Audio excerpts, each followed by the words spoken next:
Greetings. Greetings. Welcome back to the Super Mario Adventure.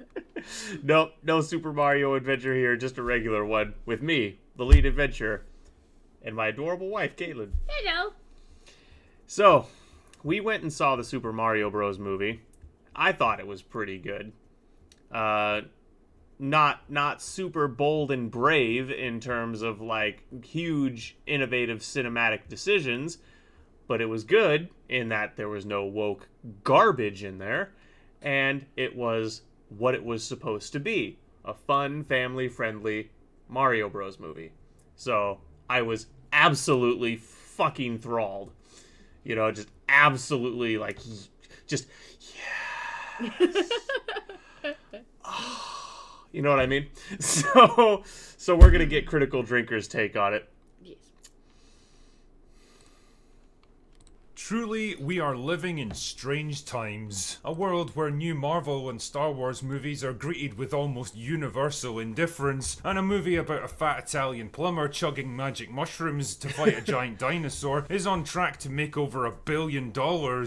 And Fuck you know yeah. what? I love it. I'm here for it, when bro. it comes to making their transition to the big screen, Mario and Luigi have had a bit of a rocky history. 9-year-old me sat through the Bob Hoskins and Dennis Hopper movie way back in 1993, completely and utterly baffled at what I We shall not speak of this. No. was seeing, a situation that remains unchanged to this very day. The film was such a nightmarish disaster that it basically soured Nintendo on the idea of big screen adaptations for the better part of 30 years. Yeah. But it's amazing what a pair of successful Sonic movies from their old enemy Sega can do to change a company's mind. And so, here we are in 2023, staring down the magical warp pipe of Super Mario Bros. The movie. It's nice to see that some rivalries never die. People have been going absolutely nuts over this film over the past week or so, hailing it as a turning point in the history of video game adaptations and possibly the future direction of Western cinema. Jesus, calm down, lads. Wow. But the reason you're probably watching this video is to find that's a out bit if of a Super reach. Mario Brothers is bit. actually any good, and Yeah, more I mean, what do you importantly, if it's expect, worth though? parting with your hard-earned cash. What do you mean? Well, I mean, we've been in pretty much an art desert. Yep. So, The West has been in an art desert, and again, largely because of the woke cult thinking that every piece of art has to push the message when we all know damn good and well, A, the message is garbage, and B, when you try to make art push a specific message, it loses all value and meaning. right. So, yeah, the West has been in an art desert for at least a decade now. So- At least. This is that reaction pretty much is everybody being like, "We found water. Right. We found water." Right. With Mario, we found water. Dungeons and Dragons. Dungeons and Dragons, we found some water. The Whale, we found some water.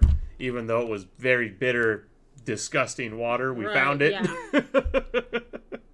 To go and see? Well, the answer is yes. Mostly. See, Super Mario Bros. Is the kind of film that's tailor-made for precisely two kinds of people. Young kids who enjoy bright colours and fast-paced action, and middle-aged gamers looking to relive their childhoods. Yep. If you fall into either one of these categories, then you're probably going to have a blast with this movie. And if you don't, then you're probably going to be left wondering what the fuck you just saw. Shut up! Anyway, the movie centers around everyone's favourite Italian plumbers, Mario and his brother Luigi. I mean, I would respectfully disagree with Drinker to an extent there. While there did need to be more background lore and world building, in my opinion, because I'm an absolute fucking simp for world building and background lore, the movie could have used more of that. It was still followable for someone who's never played the games. Like, if I was just some random 20-year-old who'd never played the games, and I walked into this movie, I'd have been like, that was pretty fun. Like, it was a fun, flashy, enjoyable flick. It had some genuinely funny moments. It was good. Despite Seth Rogen's best attempt at ruining Donkey Kong, it was still Right. pretty good. Yeah. Luigi. They've just quit their jobs to start their own plumbing business in Brooklyn and sunk all of their money into a TV ad to promote it. Their first gig doesn't go particularly well, however, and when Mario's family question the wisdom of risking everything on his crazy pipe dream, Mario starts to have doubts. He did a pun. Because plumber, He pipe, did a pun. You see it? You disgust me, Drinker. I love you. About where his life is heading. Then he gets sucked down a magical warp pipe and transported into an alternate dimension inhabited by talking mushroom people. So yeah, in case you hadn't noticed, the movie switches gears pretty quickly. Anyway, the gist is that the kingdoms in this land are under threat by Bowser, who's managed to get his hands on the Craggle, the superstar that's going to grant him the power to destroy anything in his path unless Princess Peach agrees to marry him. Why exactly would a giant talking dinosaur be romantically attracted to a human female? And what does he expect to get out of such a relationship? Don't know, but it's a question that's haunted me ever since I was a little kid. Even worse, Mario and Luigi got separated on the way here, and Luigi's now been captured by Bowser's minions, leaving Mario with only one choice: team up with Princess Peach, fight his way to Bowser's castle, rescue his brother, and save the Mushroom Kingdom. Oh yeah, and in order to get there, they're gonna need an army, which means recruiting Donkey Kong to join the fights. As I said earlier, this movie is heavy on references, in-jokes, and callbacks to the classic platforming games, and if you're not familiar with the lore of those games, then you're definitely gonna be left wondering what's going on. That being said, for people like me who wasted months replaying every level of Super Mario World or Donkey Kong Country looking for every possible hidden secret, it's a pretty cool experience when you realize how much Yoshi Island, best Mario game. Fight me.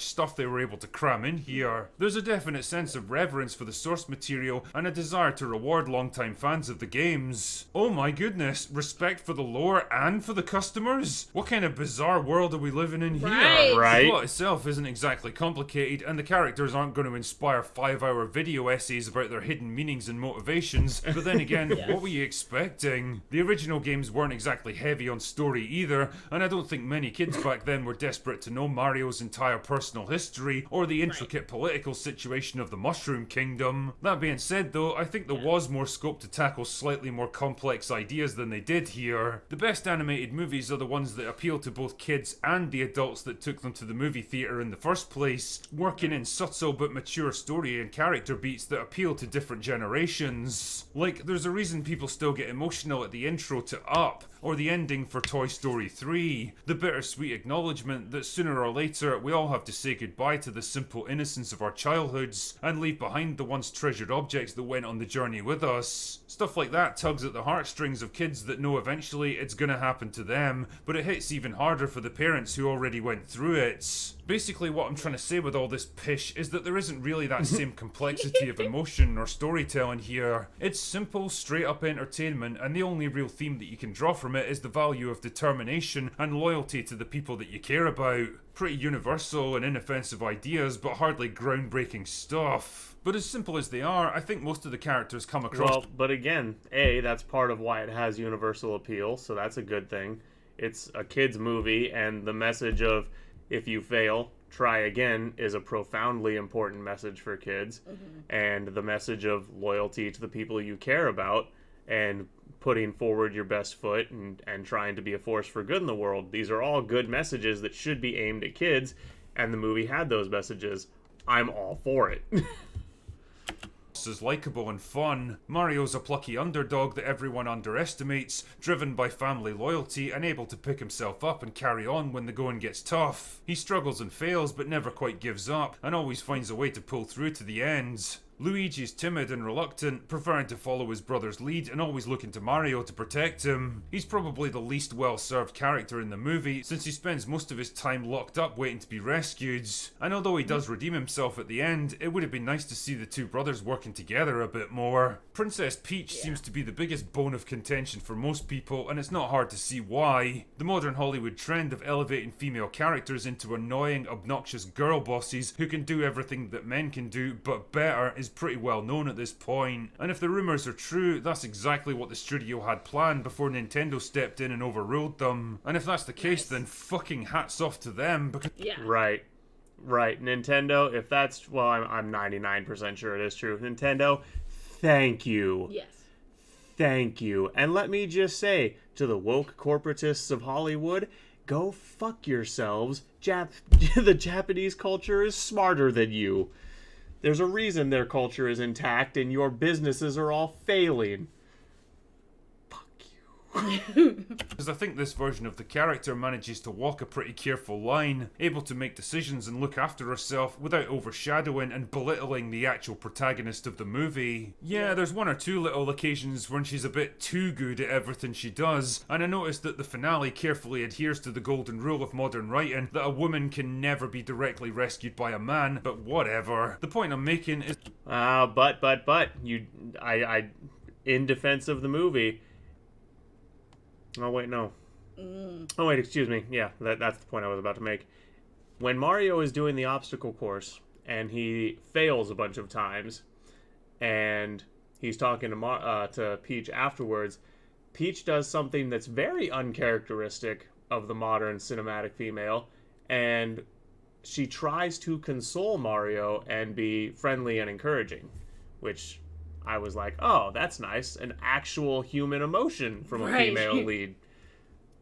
So that was nice. That while she gets to do more than just scream at Mario, help me, she's a perfectly likable and charming character all by herself. Ultimately, for all its simplicity and lack of narrative depth, Super Mario Bros. Comes across as the perfect palate cleanser for audiences worn down by divisive, preachy, and mean-spirited animated movies from the not-so-magic kingdom, or tedious and played-out superhero flicks in the twilight of their genre. And for all I joked about it at the start of this review, the box office numbers speak for themselves. We could just be witnessing a real shift in Hollywood and the kind of films that they make going forwards. The era of the comic book movie is coming to an end, and after decades of false starts and misfires, the age of the video game adaptation might just be upon us. And quite frankly, I'm more than ready for it.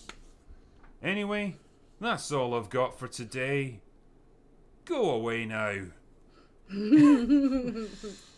Did you guys know that his outro used to be something to the effect of "Thank you for your time and have a pleasant day"? I don't know when he switched to "That's all I've got for you, go away now," but It's hilarious. I'm here for it. So yeah, go see the Mario movie. In fact, go see Mario and Dungeons and Dragons. They both deserve your support. They do. They kick the woke cult right in the balls, and they're just genuinely good movies in my opinion.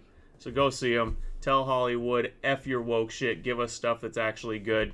Vote with your dollar. And above anything else, take care of yourselves. Stay free. Welcome to the adventure. We'll catch you guys next time.